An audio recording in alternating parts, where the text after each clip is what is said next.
Beef കഴിക്കാത്ത ഞാൻ beef കഴിച്ചിട്ടുണ്ടെങ്കിൽ അതെൻ്റെ മമ്മിയുടെ ബീഫായിരിക്കും എന്ന് പറഞ്ഞിട്ട് 2 ദിവസം മുന്നേ ഞാനൊരു വീഡിയോ ഇട്ടിട്ടുണ്ടായിരുന്നു. അതിൻ്റെ ഫുൾ വീഡിയോ ആണ് കേട്ടോ ഇത്. ഇനി നമ്മൾ ബീഫ് റോസ്റ്റ് ആണ് വെക്കാൻ പോണത്. ഞങ്ങൾ കൂടുതലായിട്ടും ഓയിലാണ് കേട്ടോ യൂസ് ചെയ്യാറ്. ഓയിൽ നന്നായി തിളച്ചതിന് ശേഷം സവോള ഇട്ട് കൊടുക്കുക. സവോള ഒന്നും മൊരിയാൻ കണ്ട സമയം കൊണ്ട് കുറച്ച് ഇഞ്ചിയും വെളുത്തുള്ളിയും വേപ്പിൻ്റെ ഇലയും ഇതൊക്കെ ഒന്ന് ഇട്ട് കൊടുക്കുക കേട്ടോ.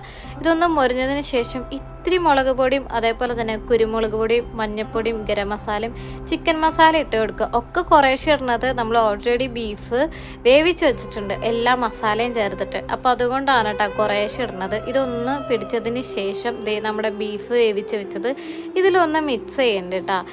ഇതൊന്ന് സെറ്റായി വരാൻ വേണ്ടിയിട്ട് ഒരു 15 മിനിറ്റ് നമ്മൾ മൂടി വെച്ചിട്ടുണ്ടായിരുന്നു. സാധനം സെറ്റായിട്ട് ഞാൻ ഈ ഇടയ്ക്കിടയ്ക്ക് എടുത്ത് കഴിക്കുന്നുണ്ടായിരുന്നു. ഞാൻ ബീഫ് കഴിക്കാത്ത ഒരാളാണ്, പക്ഷേ ഈ ഒരു ബീഫ് കഴിക്കാണ്ടിരിക്കാൻ എനിക്ക് പറ്റിയില്ല. നല്ല ടേസ്റ്റ് ഉണ്ടായിരുന്നു. നിങ്ങളുടെ വീട്ടിൽ ഇങ്ങനെ വെക്കണമെങ്കിൽ നിങ്ങൾ എന്തായാലും കമൻറ്റ് ചെയ്യണം. അപ്പോൾ